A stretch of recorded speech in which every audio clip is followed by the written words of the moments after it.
I can't even imagine. When would you say the last arcade as we knew it legitimately? That wasn't just a building trying to get people in to win tickets and be full of DDR machines. When you would actually walk in and there would be the brand new Street Fighter 2 cabinet or Mortal Kombat or all these random games. Like that hasn't existed in forever. Well, do you remember the one that was in like Burbank, Pinball kind of Plus. in Pinball Plus? Yeah, like when did that close? Do you remember? Well, Because that was the big one I remember. I'm gonna look it up out of curiosity. I actually met the guy one time because I built myself. Wow, I built myself a MAME arcade cabinet 20 years ago in April. It's gonna be 20 years old. Yeah, I'll put a I picture up. remember it. Yeah, yeah, you did see it. The I went to the guy who used to own Pinball Plus because I don't know if it's still there. I think they're just a sales and service place now in Glendale, and I bought an authentic Ms. Pac-Man coin door for the cabinet. And I'm looking up really quick. Here we go. There's actually a website called Arcade Museum that you can look up arcades that existed. And so I am Oh going to go wow. to the P's. Yep, Pinball Well, Pinball Plus 2 and 3 in Burbank. Doesn't have yeah. any links on for there, but yeah. So I'm thinking they were gone by the time we were out of high school, or I was, because you Well, you had moved. it wasn't just even, the arcade building that you can go to. When I think of an arcade growing up, it wasn't just, where like Pinball Plus was just a business that had a bunch of arcade games in there, and you'd go and you play the arcade games. But also the arcade experience was also, at Shakey's Pizza, at Straw Hat Yeah. Pizza, at Roundhouse, at places like that, Did you say where it was like a Roundhouse family Pizza? kind of venue. I wish Or there. I wish. Roundhouse, No. How cound would a round Roundhouse table, Pizza have been? No. like a martial arts themed pizza place. uh. Roundhouse Pizza. Yeah.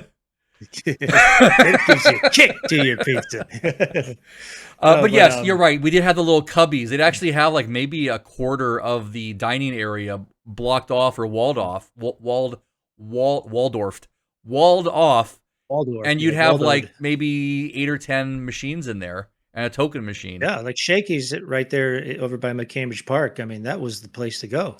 It had a Yes, whole lot of arcade games. You got your pizza, you get they your had soft two drink. rooms of arcade games, if I remember Yeah, it correctly. was the left and the right. Yeah, Yep. Right. Mhm. but I remember. So I would always beg my dad to take me to the arcade. He usually would, and he'd give me like, you know what? I can't even imagine how much he gave me in quarters. Like I would just ask for more quarters and tokens and get them, and he'd sit there while I played games for like 2 hours. But for me, the excitement was walking in and wondering what was going to be like a new game. What's new this week? Right. I literally had butterflies. Like he would drop me off in front while he found a parking spot. And I'd be like Christmas morning, opening up that door and walking in, seeing that there was a new machine right up front or some colorful graphics on something lit up that drew your attention. Not only that, but you'd always run into, the arcade friends, the ones that you only You don't know what saw at the school they arcade. went to. Do they even live in Yeah, this you don't even know city? their name. Yeah. You're just like, hey man, like Yeah. you ready to play some this and that, what were the big go-to arcade games for you? Like when you would go to the I mean, arcade, the ones you what really era? Because enjoyed? you know how spoiled I was. You know how often I went. Look, let's tie it to the channel, the memories, right? What memory sticks Mhm. out more than the game itself? I have a couple. I remember when Paperboy came out. I was kind of friends with the arcade owner, so a lot of times they'd open it up when it was slow and open the machine and give me free credits. Mhm. And I remember like that was so cool to have the controls. I can literally see in my head, the way I remember it, exactly where that was physically placed in the arcade. Now, if I could see it again, I could be completely off. But I recall like working so hard to perfect that, where I could get through all 7 days of the week and be perfect on every single day. That stood out. Clearly, one of the other ones, since I spent the money on nostalgia and bought the arcade one-up version of Dragon's Lair. Don't forget, we saw that in the arcade. We had like a cartoon that we could play. But the one thing about Dragon's Lair, aside from always having a crowd around it, there was a movie theater on State Street in Santa Barbara. So when I was a kid, my mom would want to go shopping. My dad would take me and drop me off, and I play in the arcade. Dragon's Lair was so popular, they have a machine side by side with a giant, large CRT on top of it, also broadcasting what the person was playing. And you couldn't even get in, but I remember like being fascinated by that. Dragon's Lair, Space Ace. I remember when Double Dragon came out and you could play two people together in the arcade and you could play against each other, right? You get that jerk who would want to go ahead and beat up on you instead because at the end, too, you had a fight to win. You had to square off if you were playing against somebody. But I used to remember I always wanted to play that game solo and people would always come in and how do they tell you it's going to be their turn next? Do you remember? Put a quarter on the. You put a quarter up on top of the marquee first player, or next to the or on the buttons, yeah. And then you knew where your quarter was, man. You're like, I'm the third quarter from the left. This guy's the second quarter. And if you didn't put up enough quarters and you wanted to continue, I was that jerk who'd reach back in and just put more quarters in. I'm not getting off the game. I'm sticking on. I always did that too. Like I think it was just like when you're done, that because there's always expectation that you can continue your game. Yeah. When you're done. Yeah, I don't know, but I would always just put it in. You remember, speaking of games that you could play, like multiple players, do you remember when Teenage Mutant Ninja Turtles came out? Absolutely. And it was like 4 players. And dude, that game was like everyone was on that game. That was so much fun. That is still one of the most popular beat 'em ups. I think if you rank it, it's usually that one in The Simpsons. And we go to 7-Eleven. Street Fighter. Yeah, it was usually like a pinball machine, Street Fighter. And towards the later stages, it would just be like an SNK Neo Geo system because they could put multiple games in there, even though it was always Baseball Stars, Magician Lord, that spy game, the spy one, and one of the oh my gosh, which was the SNK? Their Samurai Showdown is that series or King of Fighters. So, but what did you play when you would go? Man, so my biggest memory is Shakey's Pizza. That's the one that you mentioned. Shakey's a few times on the program. Yeah. Shakey's, Straw Hat Pizza, the one that used to be over by Conroy's Flowers. Mm-hmm. Shout out to anybody from Burbank who remembers all of these things. Conroy's, Burbank, Blockbuster on which the corner. Is gone, right? Burbank, that Spectre's Market. Oh my gosh, Spectre's. Spectre's. But yes, I'm sorry. So Shakey's and Straw Hat. Yep. Yeah, so, but for me, like, I always enjoyed Golden Axe. That was like one of my favorite arcade games. I love Golden Axe in the arcade. Shinobi, and I mentioned that before.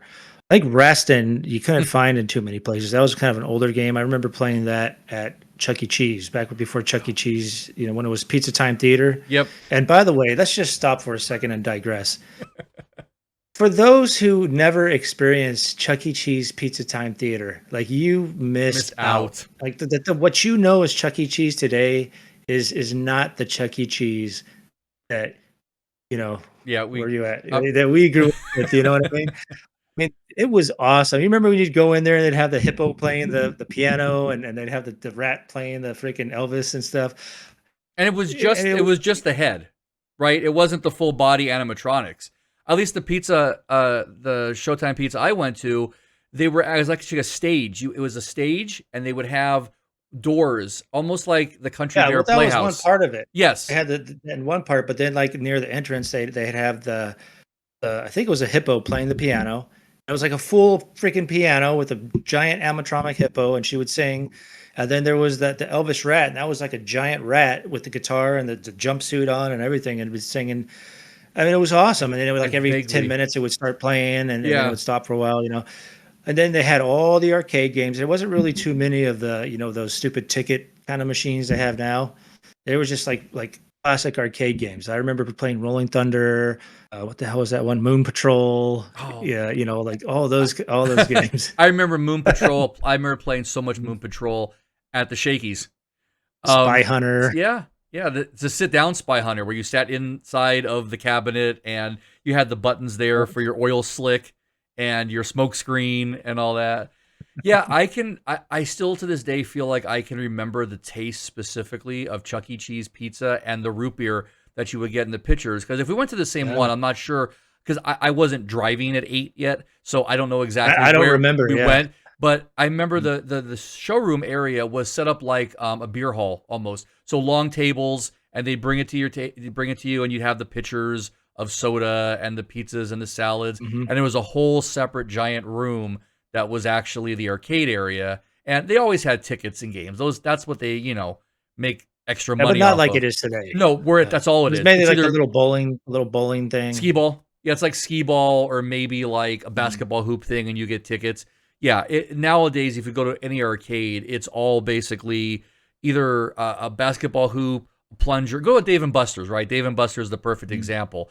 They have like some really cool four-player sit-down, like Mario Kart games, like things I haven't seen before. But there's nothing exclusive to an arcade anymore because gaming surpassed that, and people are like, "Why am I going to go here to put a quarter in for maybe 3 minutes of entertainment on average?" Like, God forbid you're Mhm. playing one of the shooters, right?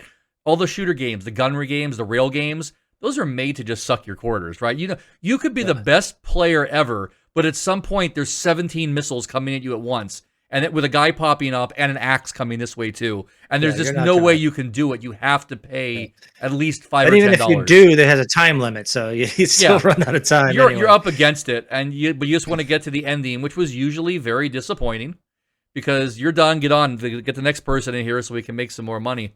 But yeah, Yeah, I so it was the, the Sega games, Sega arcade games, the Taito, they were a big one. yep. They had Double Dragon, they had Renegade, they had a lot of great games.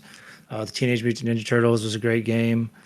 But those are the ones I remember. One of my favorite arcade games that I don't think ever came out on a system that I know of, like any type of version of it came out, was Crime Fighters. Remember that one?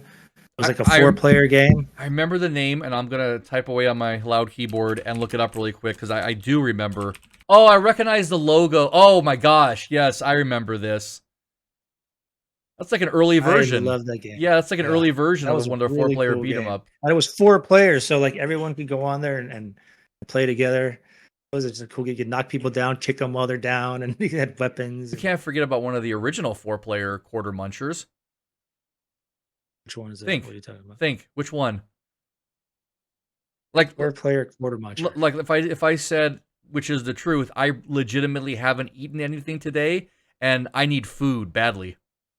Gauntlet, baby. I'm drawing a blank. Gauntlet. Oh, Gauntlet! God damn, Gauntlet! Wizard is Yeah, about to it's been die. so long Needs since I food. played freaking Gauntlet. That was a Yeah, game. Talk about quarter munching because yeah. and the game was so simple, right? But like you had to go ahead and beat up on the monster generators, and it starts off easy. Like, okay, I'll just go ahead and throw the axe. You got the four different characters, different skills. You throw the axes. Everybody has ranged or something close up. But the second you could run into enemies to fight them too, but at the cost of your own life. And when Well, you even if you just stood still, your life would go down. your Remember? life, I was gonna It say was your almost life like would a go timer. down. And then once you kind of started getting a beat, what did they introduce? Freaking death.